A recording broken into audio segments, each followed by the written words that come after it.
ನಮಸ್ಕಾರ. ಇದು ಸುದ್ದಿ ವಿಶ್ಲೇಷಣೆ. ನಾನು ಶಶಿಧರ್ ಭಟ್. ಇದು ನನ್ನ ಡಿಜಿಟಲ್ ವಾಹಿನಿ ಸುದ್ದಿ ಟಿವಿ. ಅಯೋಧ್ಯೆ, ಶ್ರೀರಾಮಚಂದ್ರನ ಅಯೋಧ್ಯೆ. ಈ ಅಯೋಧ್ಯೆಗೆ ಹಲವು ಹೆಸರುಗಳು. ಇವತ್ತು ಅಯೋಧ್ಯೆ ಹೇಗಿದೆ? ವರದಿಗಳನ್ನ ನೋಡಿದರೆ ಕೆಲವರಿಗೆ ಆತಂಕ ಆಗುತ್ತೆ. ಯಾಕೆಂದ್ರೆ ಅಯೋಧ್ಯೆಯ ರಾಮ ದರ್ಶನಕ್ಕೆ ಬರುವ ಭಕ್ತರ ಸಂಖ್ಯೆ ಗಣನೀಯವಾಗಿ ಇಳಿದಿದೆ. ಒಂದು ರೀತಿಯ ಆತಂಕ, ದುಗುಡ, ನೋವು, ಹೀಗಾಯ್ತಲ್ಲ, ಹೀಗಾಗಬಾರದಿತ್ತು ಅನ್ನುವ ಮಾತು. ಹಾಗೇನೆ ಅಯೋಧ್ಯೆಯ ಹುಂಡಿಗೆ ಬರುತ್ತಿದ್ದ ಹಣದ ಪ್ರಮಾಣ ಕೂಡ ಗಣನೀಯವಾಗಿ ಇಳಿದಿದೆ ಅನ್ನುವ ವರದಿ ಇದೆ. ಇದೆಲ್ಲ ಏನ್ ತೋರಿಸ್ತಾ ಇದೆ? ಒಂದು, ಭಕ್ತರು ನಂಬಿಕೆಯನ್ನ ಕಳೆದುಕೊಳ್ತಿದ್ದಾರೆ. ದೇವರ ಮೇಲಿನ ನಂಬಿಕೆ ಅಲ್ಲ, ಈ ದೇವರ ಹೆಸರನ್ನ ಹೇಳಿ ಯಾರು ಧರ್ಮವನ್ನ ಮಾರಾಟ ಮಾಡ್ತಾರೋ ಅಂತವರ ಬಗ್ಗೆ ನಂಬಿಕೆ ಕಡಿಮೆ ಆಗ್ತಿದೆ ಅನ್ನೋದು. ಹಾಗೇನೆ ಬಹಳಷ್ಟು ಜನ ಅಯೋಧ್ಯೆಗೆ ಹೊರಟವರು ತಮ್ಮ ಪ್ರಯಾಣವನ್ನ ಮೊಟಕುಗೊಳಿಸಿ ವಾಪಸ್ ಹೋದ ವರದಿಗಳಿವೆ. ಅದರಂತೆ ಕೆಲವರು ರಾಮನ ಹುಂಡಿಗೆ ಹಾಕಬೇಕು ಅಂತಿದ್ದ ಹಣವನ್ನ ನಾವು ವೃದ್ಧಾಶ್ರಮಕ್ಕೋ ಇನ್ನೊಂದಕ್ಕೋ ಹಾಕ್ತೀವಿ ಅನ್ನುವ ಹೇಳಿಕೆಗಳನ್ನು ಕೂಡ ಬಹಿರಂಗವಾಗಿ ಕೊಡ್ತಾ ಇದ್ದಾರೆ. ಒಂದು ಕಡೆ ಇಂತಹ ಸ್ಥಿತಿ ಇದ್ರೆ, ಇನ್ನೊಂದು ಕಡೆ ಇವತ್ತಿನ ಬಹಳ ಮುಖ್ಯವಾದ ಬೆಳವಣಿಗೆ ಅಂತಂದ್ರೆ ಅಯೋಧ್ಯೆಯ ರಾಮ ಮಂದಿರ್ನ ಟ್ರಸ್ಟ್ ನ ಸಭೆ ನಡೀತು ಇವತ್ತು. ಆ ಟ್ರಸ್ಟ್ ನಲ್ಲಿ ಇರುವವರು 9 ಜನ. ಇಬ್ಬರು ಹಾಜರಿರಲಿಲ್ಲ, ಇಬ್ಬರು ಆರೋಪಿತರು, ಚಂಪತ್ ರಾಯ್ ಮತ್ತು ಇನ್ನೊಬ್ಬರು ಅನಿಲ್ ಮಿಶ್ರಾ. ಅವರಿಬ್ಬರು ಹಾಜರಿರಲಿಲ್ಲ, ಉಳಿದವರು ಇದ್ರು. ಸುದೀರ್ಘವಾಗಿ ದೇವಸ್ಥಾನದ ಒಳಗಡೆ ಇರುವಂತಹ ಕಾನ್ಫರೆನ್ಸ್ ಗೆಸ್ಟ್ ಹೌಸ್ ಇದೇನಿದೆ ಅಲ್ಲಿ ಮಧ್ಯಾಹ್ನ 3ರಿಂದ 6 ಗಂಟೆಯ ಒಳಗಡೆವರೆಗೆ ಸಭೆ ನಡೀತು. ಈ ಸಭೆಯಲ್ಲಿ ಏನ್ ಚರ್ಚೆ ನಡೀತು, ಏನಾಯ್ತು ಅನ್ನೋದು ಏನಿದೆಯಲ್ಲ, ಅದು ಆಶ್ಚರ್ಯಜನಕ ಆಗಿ ಏನೂ ಇರಲಿಲ್ಲ. ಒಂದು, ಟ್ರಸ್ಟ್ನ ಕಾರ್ಯದರ್ಶಿ ಆದಂತ ಚಂಪತ್ ರಾಯ್ ಅವರ ಸ್ಥಾನಕ್ಕೆ ಇನ್ನೊಬ್ಬರನ್ನ ನೇಮಕ ಮಾಡಬೇಕು ಅನ್ನುವ ತೀರ್ಮಾನ. ಆದರೆ ಈ ಇಬ್ಬರು ಟ್ರಸ್ಟಿಗಳಾಗಿ ಮುಂದುವರಿಯುತ್ತಾರೆ ಅನ್ನುವ ಹೇಳಿಕೆ ಕೂಡ ಬರ್ತಾ ಇದೆ. ಇದು ನಿಜವಾಗಿ ಶಾಕಿಂಗ್. ಯಾರ ಮೇಲೆ ಗುರುತರವಾದ ಆರೋಪ ಇದೆಯೋ ಅವರನ್ನ ಹುದ್ದೆಯಿಂದ ಇಳಿಸಿದ್ರು ಕೂಡ ಅವರನ್ನ ಟ್ರಸ್ಟಿ ಜಾಗದಿಂದ ತೆಗೆದುಹಾಕ್ತಾ ಇಲ್ಲ. ಯಾಕೆ?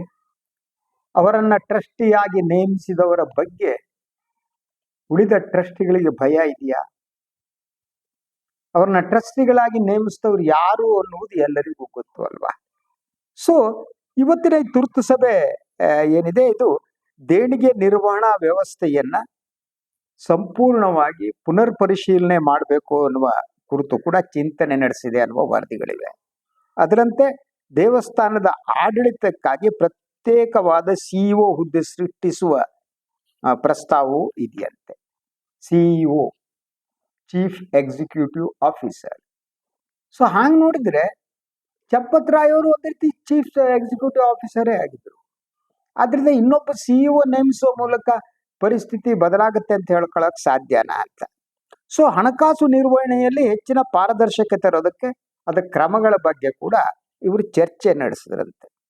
ಸೊ ಈಗಿನ ಬಹುತೇಕ ವರದಿಗಳ ಪ್ರಕಾರ ಚಂಪತ್ ರಾಯ್ ಮತ್ತು ಅನಿಲ್ ಮಿಶ್ರಾ ಏನಿದ್ದಾರೆ, ಅವರ ರಾಜೀನಾಮೆಯ ಕುರಿತು ಹೆಚ್ಚು ಹೊತ್ತು ಚರ್ಚೆ ನಡೀತು ಅಂತ ಹೇಳಲಾಗ್ತದೆ. ಹೆಚ್ಚು ಹೊತ್ತು ಚರ್ಚೆ ನಡೆಸಿ ಅಂತಿಮವಾಗಿ ತೆಗೆದುಕೊಂಡ ತೀರ್ಮಾನ ಏನಂದ್ರೆ ಅವ್ರು ಕೊಟ್ಟ ರಾಜೀನಾಮೆಯನ್ನು ನಾವು ಅಂಗೀಕಾರ ಮಾಡ್ತೀವಿ ಅಂತ. ಅದಕ್ಕೆ ಸಭೆ ಬೇಕಾಗಿತ್ತ? ಸೊ ಅಂದ್ರೆ it shows still ಇವರಿಬ್ಬರೇನಿದ್ದಾರೆ ಆರೋಪಿತರು, Champat Roy ಮತ್ತು Anil Mishra, they are most powerful man. ಅವರನ್ನು ಮುಟ್ಟುವ ಶಕ್ತಿ ಟ್ರಸ್ಟ್ ಕೂಡ ಇಲ್ಲ.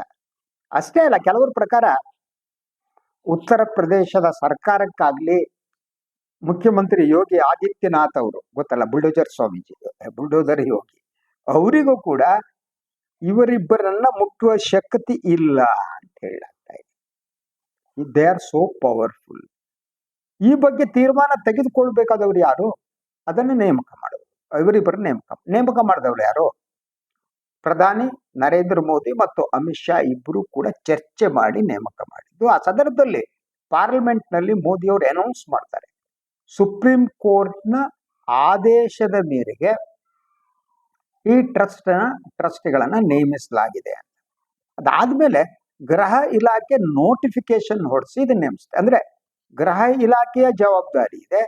ಸದನದಲ್ಲಿ ಈ ಬಗ್ಗೆ ಪ್ರಕಟ ಮಾಡಿದಂತಹ ಪ್ರಧಾನಿ ನರೇಂದ್ರ ಮೋದಿ ಅವರ ಜವಾಬ್ದಾರಿ ಇದೆ. ಆದ್ರೆ ಇವರಿಬ್ಬರು ಎಲ್ಲೂ ಕಾಣ್ತಾನೆ ಇಲ್ಲ. ಇವರಿಬ್ಬರು ಹೇಳಿಕೆಗಳು ಕೂಡ ಬರ್ತಾ ಇಲ್ಲ. ಹೀಗಾಗಬಾರ್ದಿತ್ತು ಅಂತಾನು ಹೇಳಿಲ್ಲ. ಆಗ್ಬೇಕಾಗಿತ್ತು, ಇದು ಅನಿವಾರ್ಯ, ದೇವಸ್ಥಾನ ಇದ್ದಲ್ಲಿ ಆಗುತ್ತೆ ಅನ್ನೋ ಮಾತನ್ನು ಇಬ್ಬರು ಹೇಳಿದ್ದಾರೆ. ಆದ್ರೆ ಬೇರೆಯವರು ಕೆಳಗಡೆಯವರು ಏನಂದ್ರೆ ಚಂಪತ್ ರಾಯ್ ಮತ್ತು ಅನಿಲ್ ಮಿಶ್ರಾ ಅವರ ಮೇಲೆ ಕ್ರಮ ಕೈಗೊಳ್ಳುವ ಶಕ್ತಿ ಟ್ರಸ್ಟ್ಗಿಲ್ಲ, ಅವರನ್ನ ವಿಚಾರಣೆ ಮಾಡುವ ಶಕ್ತಿ ಕೂಡ ಉತ್ತರ ಪ್ರದೇಶ ಸರ್ಕಾರಕ್ಕೆ ಇಲ್ಲ ಅಂತ ಅನಿಸುತ್ತೆ. ಸೊ ಇದರ ಜೊತೆಗೆ ಈಗ ಹೇಳಿದಾಗೆ ಒಂದು ಈ ಹುಂಡಿಯ ಬಗ್ಗೆ ಜನ ನಂಬಿಕೆಯನ್ನ ಕಳೆದುಕೊಂಡಿದ್ದು. ಸೊ ಬಹಳಷ್ಟು ಜನ ನಿಮ್ಮ ಅಭಿಪ್ರಾಯ ವ್ಯಕ್ತಪಡಿಸೋದು ನೋಡಿದ್ರೆ, ನಾವು ರಾಮನ ಹುಂಡಿಗೆ ಅತಿ ಹೆಚ್ಚಿನ ಪ್ರಮಾಣದಲ್ಲಿ ಹಣ ಹಾಕ್ಬೇಕು ಅಂತಿದ್ವಿ, ಬಂಗಾರ ಹಾಕ್ಬೇಕು ಅಂತಿದ್ವಿ, ನಾವು ದುಡಿದ ಹಣದಲ್ಲಿ ಪ್ರತಿಶತ ಅಷ್ಟನ್ನ 25%, 50% ದೇವ್ರಿಗೆ ಕೊಟ್ಬಿಡ್ಬೇಕು ಅಂತಿದ್ವಿ. ಬಹಳಷ್ಟು ವೃದ್ಧರುಗಳು ದುಡ್ಡಿರುವಂತವ್ರು, ಸಾಕು ರಾಮ ಅಂದ್ಕೊಂಡು ಬದುಕ್ಬಿಡ್ತೀವಿ, ನಮ್ಗೆ ಆಸ್ತಿ ಬೇಡ, ಅದನ್ನ ದೇವ್ರಿಗೆ ಕೊಟ್ಬಿಡ್ತೀವಿ, ಈ ರೀತಿ ಮಾತನಾಡುವವರೆಲ್ಲ ಕೂಡ ಈಗ ಬೇರೆ ರೀತಿ ಆಲೋಚನೆ ಮಾಡಕ್ ಪ್ರಾರಂಭ ಮಾಡಿದ್ದಾರೆ. ಏನದು ಬೇರೆ ರೀತಿ ಅಂತ ಅಂದ್ರೆ, ನಾವು ಕೊಟ್ಟಂತ ಹಣ ದೇವರಿಗೆ ತಲುಪಲ್ಲ ಅಂತಾದ್ರೆ, ಕಳ್ಳರಿಗೆ ಅದು ಸಿಗುತ್ತೆ ಅಂತ ಆದ್ರೆ, ನಾವು ಯಾಕೆ ಅದನ್ನ ದೇವರ ಹುಂಡಿಗೆ ಹಾಕಬೇಕು ಅಂತ. ಸೊ ಅದರ ಜೊತೆಗೆ ಇದು ಬಹಳ ಇದೇನು ಅಂದ್ರೆ, ಈ ರಾಮನ ಹೆಸರಿನಲ್ಲಿ ಹಣ ಹೊಡೆಯುವ ಕಾರ್ಯ ಏನಿದೆ ಅದು 90ರ ದಶಕದಿಂದನೇ ಪ್ರಾರಂಭ ಆಯಿತು ಅಂತ ಹೇಳಲಾಗ್ತಾ ಇದೆ. ಅಂದ್ರೆ ತನಿಖೆ ಅವಾಗಲಿಂದ ನಡಿಬೇಕಲ್ವಾ. ಯಾವತ್ತು ಸನ್ಮಾನ್ಯ LK ಆಡ್ವಾಣಿ ಅವರು ರಥಯಾತ್ರೆ ಮಾಡಿದ್ರು, ಬಾಬ್ರಿ ಮಸೀದಿಯನ್ನ ಉರುಳಿಸುವ ಉದ್ದೇಶದಿಂದ, ಅವರಿಗೆ ಆ ಉದ್ದೇಶ ಇತ್ತು ಅನ್ನೋದು ನನ್ನ ಹತ್ರ ಸಾಕ್ಷಿ ಆಧಾರ ಇಲ್ಲ. ಬಟ್ ಬಾಬ್ರಿ ಮಸೀದಿ ಉರುಳಿಸುವ ಆಲೋಚನೆ ಸಂಘ ಪರಿವಾರದ ಬಹಳಷ್ಟು ಜನರಿಗೆ ಇತ್ತು ಅನ್ನೋದು ಗೊತ್ತು. ಅದೊಂದು ಆಂದೋಲನವಾಗಿ 90ರ ದಶಕದಲ್ಲಿ ರೂಪುಗೊಂಡಿತು. ಅದ್ವಾನಿ ಅವರು ರಥದಲ್ಲಿ ಹೊರಟರು, ಅವ್ರ ಹಿಂದ್ಗಡೆ ವ್ಯವಸ್ಥೆ ಮಾಡಕ್ಕೆ ಇದೆ ಇವತ್ತಿನ ಪ್ರಧಾನಿ ಮೋದಿಜಿ ಅವರು ಇದ್ರು, ಆಗ ಅವ್ರ ಕಾರ್ಯಕರ್ತರು. ಆವಾಗ ಹೊರಟ ಸಂದರ್ಭದಲ್ಲಿ ಈ ಇಟ್ಟಂಗಿಗಳ ಒಂದು ಇದು ನಡೀತು, ತಮಗೆ ನೆನಪಿರ್ಬೋದು. ರಾಮ ಮಂದಿರ ಕಟ್ಟುವುದಕ್ಕೆ ಎಲ್ಲ ಇಟ್ಟಂಗಿಯನ್ನು ತಲೆ ಮೇಲೆ ಹತ್ಕೊಂಡು ಅಯೋಧ್ಯೆಗೆ ಹೋಗ್ಬೇಕು ಅಂತ ಇಟ್ಟಂಗಿ ಹೊತ್ಕೊಂಡು ಹೋಗೋದ್ರ ಜೊತೆಗೆ ಆಗಲೇ ಹಣ ಸಂಗ್ರಹ ಪ್ರಾರಂಭ ಆಗಿತ್ತು.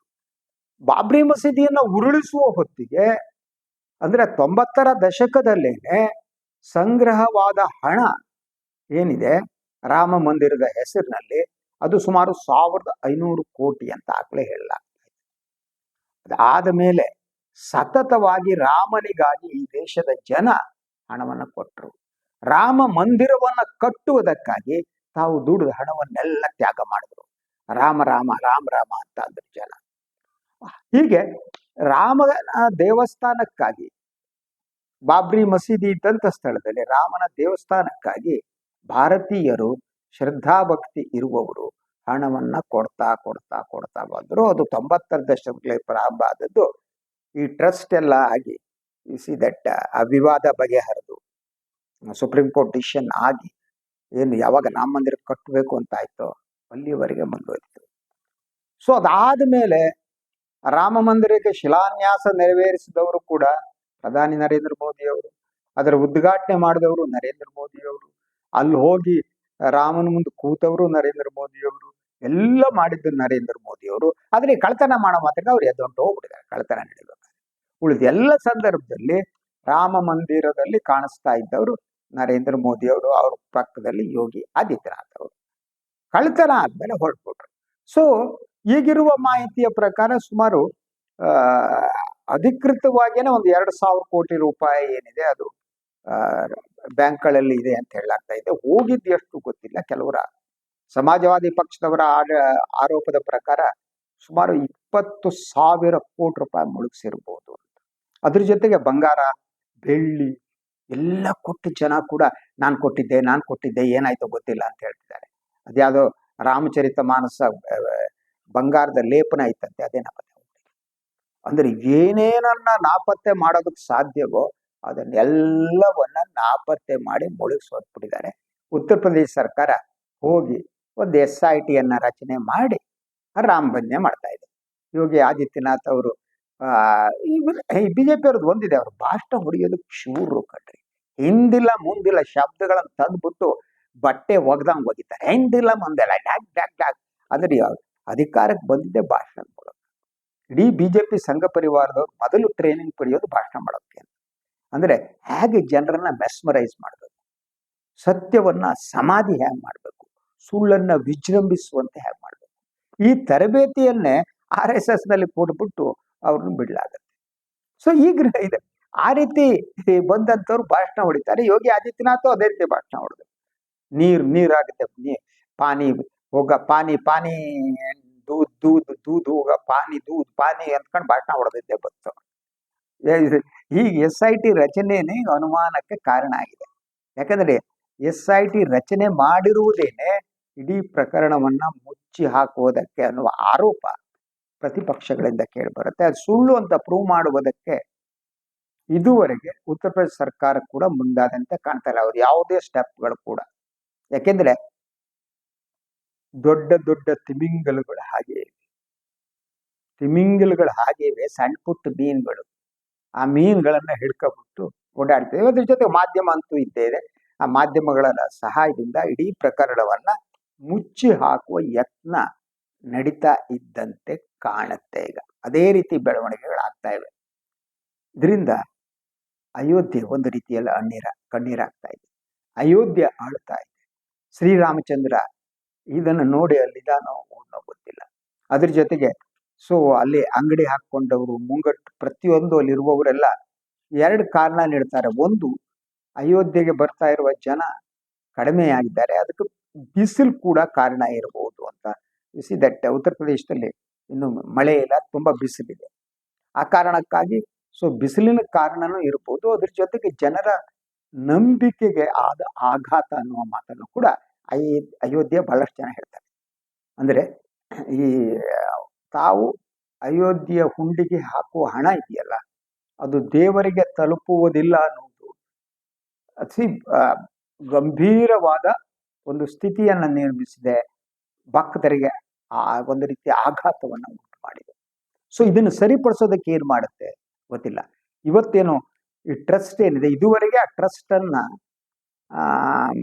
ವಿಸರ್ಜಿಸ್ಬೇಕಾಗಿತ್ತು, ಹೊಸ ಟ್ರಸ್ಟ್ ಆರು ಮಾಡ್ಬೇಕಾಯ್ತು. ಆದ್ರೆ ನಮ್ಮ ಮೌನಿ ಬಾಬಾ ಪ್ರಧಾನಿಯವರು ವಿದೇಶ ಪ್ರವಾಸದಲ್ಲಿದ್ದಾರೆ. ಅವರಿಗಲ್ಲಿ ಬೇರೆ ಬೇರೆ ಪ್ರಶಸ್ತಿಗಳನ್ನ ಕೊಡ್ತಾರೆ, ಇನ್ನೊಂದು ಮಾಡ್ತಾರೆ. ಇಂಡಿಯನ್ ಭಾರತೀಯ ಮೂಲದವ್ರು ಬಂದು ಮಾಲೆ ಹಾಕ್ತಾರೆ, ನಿಮ್ ಬಿಟ್ರಿಲ್ಲ ಅಂತಾರೆ. ಅವರು ಆ ಸಂತೋಷದಲ್ಲಿ ಈಗ 6 ರಾಜ್ಯಗಳನ್ನ ಸುತ್ತಾಕಕ್ಕೆ ಪ್ರಧಾನಿ ಜಿ ಹೋಗಿದ್ದಾರೆ. ಅದರಿಂದ ಅವ್ರಿಗಿಲ್ಲಿ ಇದಿಲ್ಲ. ಇನ್ನು ಇವರು ಸನ್ಮಾನ್ಯ ಅಮಿತ್ ಶಾ ಅವರು ಗೊತ್ತಿಲ್ಲ, ಅವ್ರನ್ನೇನೋ ಉಪ ಪ್ರಧಾನಿ ಮಾಡ್ತಾರಂತೆ, ಅದೇನೋ ಆಗತ್ತೆ ಇದೇನಾಗತ್ತೆ ಅಂತೆಲ್ಲ ಹೇಳ್ಕೊಂಡು ಅವರು ಓಡಾಡ್ತಿದ್ದಾರೆ.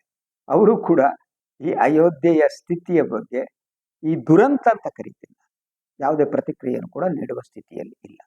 ಅಂದ್ರೆ ಇವರಿಬ್ಬರು ಕೈ ತೊಳ್ಕೊಂಡು ಹೊಂಟೋಗ್ಬಿಟ್ಟಿದೆ.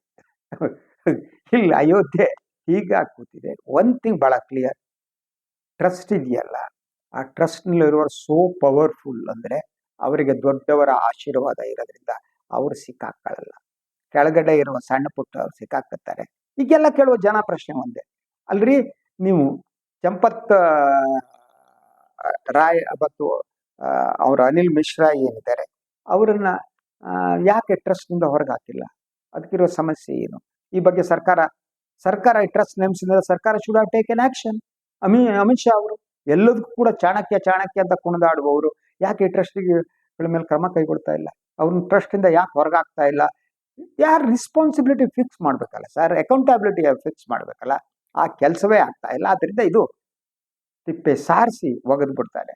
ಜನರ ನಂಬಿಕೆ ಮೇಲೆ ಈಗ ಆಗತ್ತಾಗಿರುತ್ತೆ. ಸ್ವಲ್ಪ ದಿವಸ ಮತ್ತೆ ಜನರಿಗೇನೋ ಅವಲಂಬನೆ ಬೇಕು, ದೇವ್ರು ಬೇಕು, ಇದನ್ನ ಮರೆತ್ಬಿಟ್ಟು ಮತ್ತೆ ಅಯೋಧ್ಯೆಗೆ ಹೋಗ್ತಾರೆ, ಹುಂಡಿ ಕಣ ಹಾಕ್ತಾರೆ, ಕೈ ಮುಗಿತಾರೆ, ಅದನ್ನ ಇನ್ಯಾವ್ರೋ ಹೊಡ್ಕೊಂಡು ಹೋಗ್ತಾರೆ. ಇಷ್ಟೇ ಕಥೆ. ಇದು ಇವತ್ತಿನ ಸುದ್ದಿ ವಿಶ್ಲೇಷಣೆ. ಇನ್ನೊಂದು ವಿಚಾರ ಅದನ್ನ ಮತ್ತೆ ಬರ್ತೀನಿ. ನಾನು ವಾಯಿನ್ ಲೈಕ್ ಮಾಡಿ, ಸಬ್ಸ್ಕ್ರೈಬ್ ಮಾಡಿ, ಬೆಲ್ ಐಕಾನ್ ಪ್ರೆಸ್ ಮಾಡೋದಕ್ಕೆ ಮಾಡಿಬಿಡಿ. ಹಾಗೆಯೇ ಸಾಧ್ಯ ಆದರೆ ಸಹಾಯ ಮಾಡಿ ಸ್ವತಂತ್ರ ಪತ್ರಿಕೋದ್ಯಮವನ್ನು ಉಳಿಸಿ, ನನ್ನನ್ನು ಆಶೀರ್ವದಿಸಿ. ಎಲ್ಲರಿಗೂ ನಮಸ್ಕಾರ.